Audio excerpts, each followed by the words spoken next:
Hello mga ka-maestro, welcome back again to our channel. Isang vlog na naman ang gagawin natin sa araw na ito. And i-discuss natin yung continuation ng ating design and build services na diniscuss noong nakaraan sa ating vlog.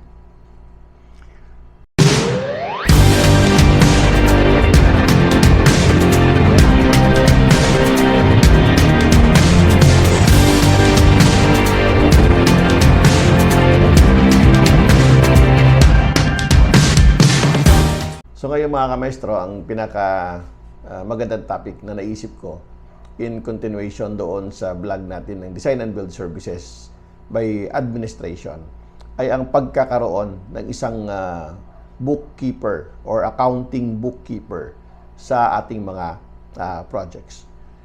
Considering that ang practice talaga ng isang arkitekto ay Design and Build Services by Administration at hindi siya katulad ng isang contracting ng contractor, napaka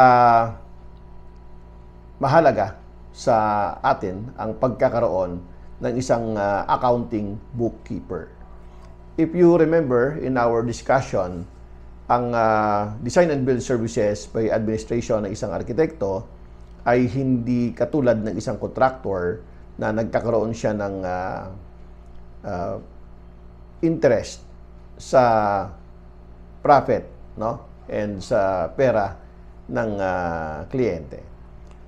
So in design and build services by administration, since na lahat ng gastos sa project ay in the name of the owner or ng ating client, and lahat ng yan ay nililiquidate sa ating mga kliyente, napakamahalaga na mayroon tayong accounting bookkeeper. Dahil kahit singkong duling, no, ay kailangan nating i-report sa ating kliyente, no, kung saan man ginastos yung kanilang pera. So hindi ito katulad ng isang kontrata ng isang contractor na yung contractor ay hindi niya pwedeng ilatag ang kanyang expenses sa owner as long na nagsara sila doon sa kontrata ng kanilang lump sum amount, no? And si contractor ay magbibil ng kanyang progress accomplishment, no? At wala nang kinalaman yung client doon sa kanyang binayad as long na pasok doon sa progress accomplishment required under the program schedule yung trabaho ng isang contractor. But in the design and build by administration ng isang architect, ang ating role sa ating client ay in a fiduciary capacity. We are only representing the owner. We are not the contractors. Ang kinukuha nating pera sa owner para igastos sa ating pinapatayong project in behalf of the owner ay revolving fund. So since na revolving fund yan, ibig sabihin, binibigyan tayo ng kliyente ng pera and paiikutin natin yon. Ibibili natin ng materyales, ibibili natin ng mga kailangan sa project, ibabayad natin sa labor ng staff, at yung lahat ng yan ay kailangan i-liquidate sa ating kliyente bago tayo ulit humingi ng panibagong revolving fund. Hindi tayo nagbibill ng progress billing dahil nga hindi tayo contractor. So, at the instance, ang ginagamit nating pera para pagulungin ang pinapatayong project ng ating kliyente ay pera mismo ng kliyente. While in contracting, ang pera na ginagamit ng contractor, pagka naubos na yung kanyang advance payment, for example, for mobilization, maglalabas siya ng pera, no? Pera sa bulsa niya, pera ng kumpanya, at yan ay i-bill sa client via progress accomplishment. So sa ating mga architects, ang design and build services by administration natin ay pera ng owner, no? Binibigay muna sa atin yung pera ng owner, and then papagulungin natin and i-liquidate natin sa kay owner kung magkano na yung nagastos, magkano yung natira. So dito pumapasok, no, ang role ng isang accounting bookkeeper na napaka-importante sa isang opisina ng arkitekto na nag-i-engage sa design and build services by administration or design and build services in the guaranteed maximum cost, wherein it is the same concept of design and build by administration, naliliquidate yan dapat ng ating bookkeeper or ating accounting bookkeeper, ultimong sintimo na ginastos, sintimong natira. So, transparent dapat ang ating bookkeeper kung saan talaga napunta ang pera ng ating kliyente. So, yun ang napaka-importante. So, ang tanong, sino magpapasahod ng ating bookkeeper? So, ang magpapasahod doon, tayo na yung magpapasahod noon, no? Doon na yung manggagaling sa ating administration fee, no? Kasi meron tayong separate na administration fee sa ating kliyente.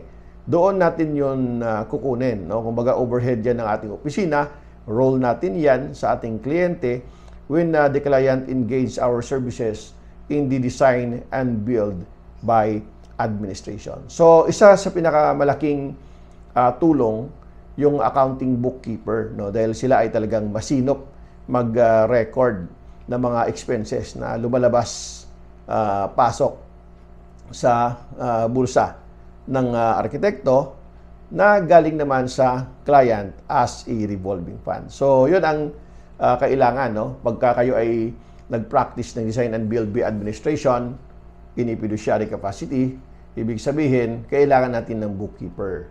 So, ang bookkeeper ay hindi naman yan sa isang project lang, no? So, kung meron kang isang bookkeeper, ang bookkeeper mo na yan ay intended na yan sa lahat ng project na in-engage ni architect sa design and build services by administration. So, napaka-importante din na mayroon kang na-establish na project code, no? Para alam ng bookkeeper, no, or ng ating accounting bookkeeper kung saan ipapasok, anong project code yung biniling materyales, no, para hindi maghalo-halo yung pagtatali, no, or pag-record ng mga expenses sa bawat project ng architect engaged in design and build services by administration. So, ganun yon mga kamaestro, no? Baka akala nyo kasi ay kaya na ng architect na siya lang mag-record lahat, no? Hindi yon. No? Kailangan natin ang tulong ng accounting bookkeeper sa ating practice in design and build services by administration. O, isa din yan, no? Maliban doon sa accounting bookkeeper, kailangan din natin ng procurement. No? Dapat may nagpo-procure ng materyales. No? Siya yung in charge sa lahat ng procurement ng lahat ng project. No? And then, lahat ng mga sales invoice, no, DR, no, mga delivery receipt, ay i-endorse niya yon sa accounting bookkeeper para ma-record ng maayos, no? Including doon yung mga binibigay natin halimbawa sa ating mga project supervisors, no? Magbibigay tayo ng petty cash, no? So naka-record dapat yung mga petty cash voucher. And yung mga petty cash voucher na yan, yung duplicate copy, ay pupunta rin yan sa accounting bookkeeper para ma-record din, no, ang labas-pasok ng mga petty cash at kung saan siya i-credit na account ng ating project. So, yon. So, dapat, no, kung kayo ay mag-engage sa design and build services by administration, which is the safest way, no, of contracting and building, no, our design in behalf of our owner. So don't forget to practice design and build by administration. So yun yung mga kailangan natin, no? Accounting bookkeeper, ang ating procurement, no? And kung kaya mong kumuha ng auditor later on, hindi magkuha ka ng auditor, no? Lalo na doon sa ating mga warehouse, no, kung may mga maliliit na warehouse tayo sa ating mga job site. So, yun mga kamaestro, no, sana natuto na naman tayo ngayong hapon sa ating vlog, no, and pag kayo ay nag-i-start pa lang sa practice, no, gawin natin ng tama ang ating organization para hindi tayo magkakaroon ng problema sa ating kliyente. So, remember that ang practice ng architects design and build by administration is always there is a transparency no, sa ating mga kliyente. Hindi tayo katulad ng practice ng mga contractor. So hanggang sa muli, no, ito na